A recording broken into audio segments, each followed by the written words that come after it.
Uh, Thank you. Thank you, everybody, for having me here today. I'm happy to be involved with Island Innovations once again.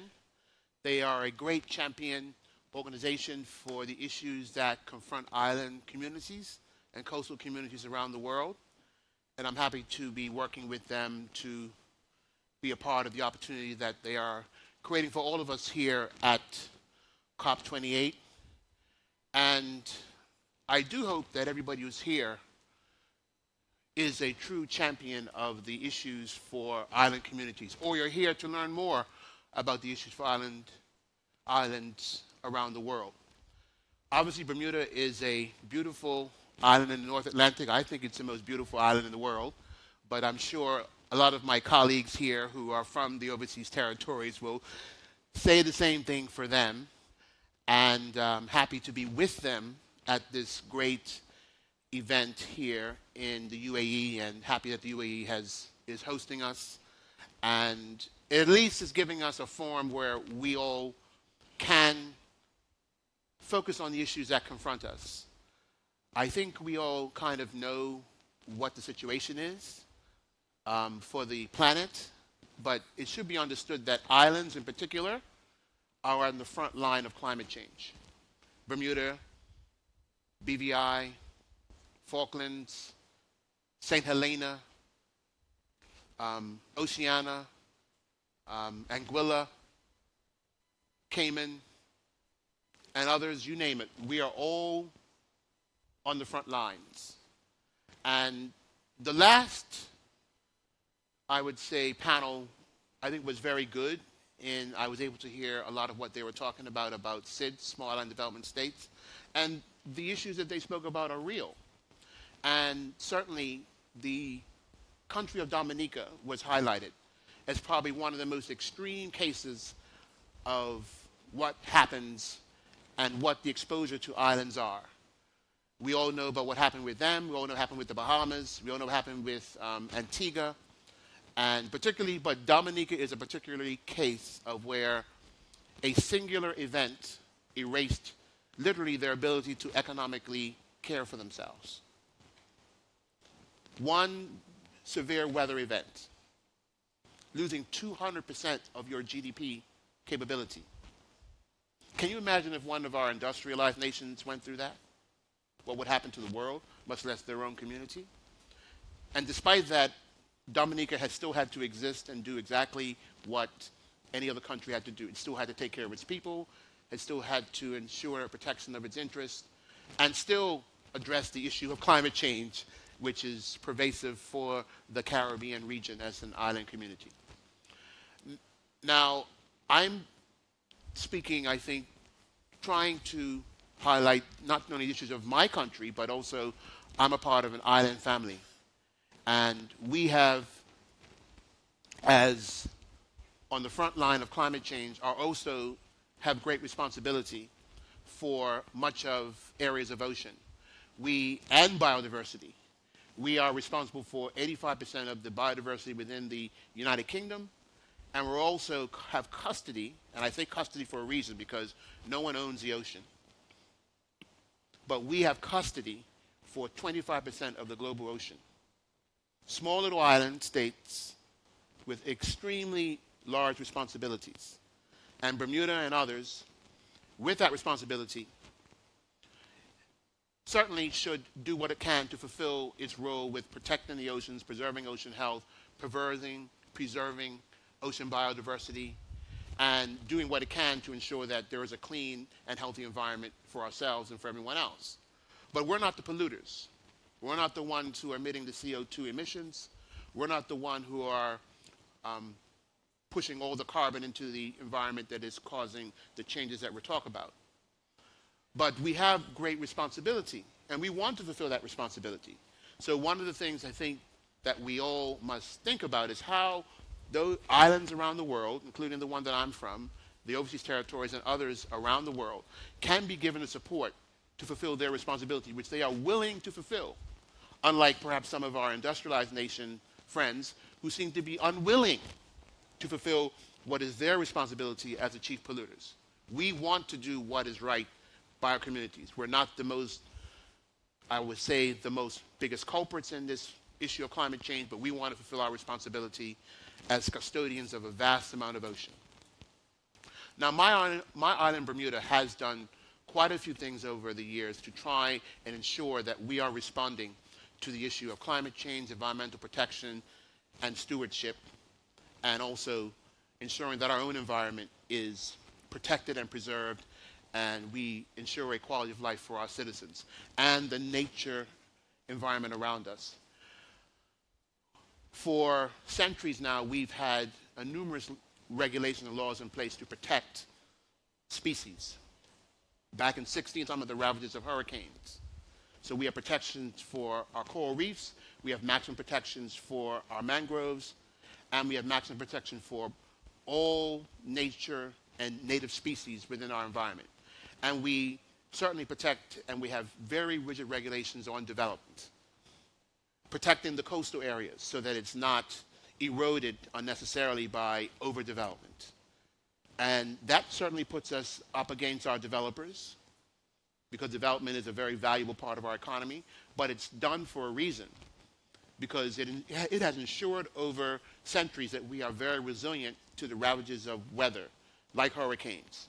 In most cases, Bermuda, after a severe hurricane, can get back on track within 48 hours. Our planning laws ensure that most of our development, all of our development, is structured for Category 4. That's how we build our buildings. And that's under the law. No one can move away from that sort of requirement. And we have very stringent protections around land to ensure that parks and crucial areas such as agriculture reserve, nature reserves, conservation areas have maximum amount of legal protection. Because we are a very developed community, and we know we must preserve as much of our land for the future. But we've also, in recent years, looked to our oceans. So Bermuda has pursued a policy of developing a blue economy strategy. Along with that, a draft marine spatial plan, and also, most importantly, an investment facility to help support the development of our blue economy. We've also ensured that we are working on advancing our clean air framework from being more older and based on older principles and concerns about clean air. We are advancing stronger, tougher clean air legislation. We're also ensuring that we have stronger protections on the pollution in water, whether it be groundwater, but also the oceans. We are pushing, when it comes to land, for electrification of transport. Right now, Bermuda has 70+% of our public transport is electrified.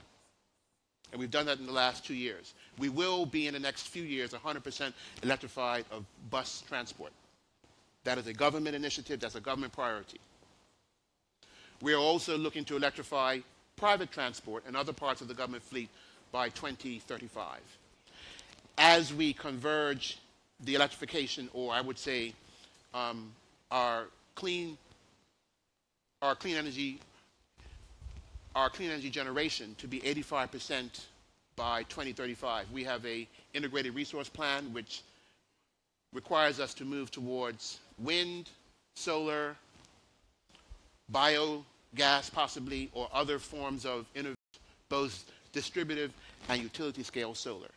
And we're continuing to push. The government itself is got, over the next year, 30 buildings that will have solar put on it.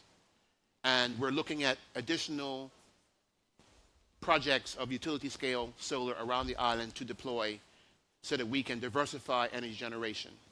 We also have made a commitment towards innovation in a number of areas, particularly on the energy side. We have an agreement with a company that is developing wave energy. And over the next 2 years, we will have the first utility scale wave energy project deployed in our waters than anywhere in the region. We also, for the past 30 years, have had a waste-to-energy plant. So we're the country that has the only waste-to-energy plant in the Caribbean. And for the past 30 years, that has been allowing us to not landfill. It also produces energy that is sold to the local utility. The ash block from that particular plant is actually used for land reclamation, and the mulch that is created from the production of trees and from agricultural activity, we give away the mulch that is collected at the facility and give it away to farmers, to local people in the community to replenish their gardens on an annual basis. Anybody can go put a bag of mulch in their truck or their bag and take it home. They don't have to pay for it unless they want to from one of the local gardeners. But those are the things that we're doing to try and ensure that our country is moving in the right direction when it comes to climate. We've had the benefit of the support of the UK government to do an all-encompassing climate study, which will assess our impacts of climate change for the next 10, 20, 100 years, allowing the government to set its priorities on how it's going to address climate change in the areas of finance, public works, transport, in my ministry, the environment as well. And we work with a number of parties to actually achieve this. So we're doing a number of things, but we know we can't do this alone. So we work to develop partnerships locally with local international companies and with global institutions so that we can continue to reach our goals. But I would encourage everyone to understand the issue that islands face. Again, we are on the front line of climate change. But at the same time, islands are determined to meet the challenge. I don't want to go any further longer because I know that there is a time limit. So I will end with a couple of very key points that I think are important, which govern how I operate in this space, but also I think should govern all of us. In that there's a saying, and I'll paraphrase, that we have not inherited this planet from our ancestors. We are borrowing from our children. That's very important. That's the approach I think we should take with the existential threat that we are confronting. But it's very important, and I said this at an event last night, we must decide now to be the good ancestors. Today, now. Not tomorrow, now. We want our children and grandchildren to have good things to say about us, that we haven't left them a world so devastated that it's impossible for them to exist. And we did nothing or not enough to meet that challenge. So today, let us decide to be the good ancestors. Thank you.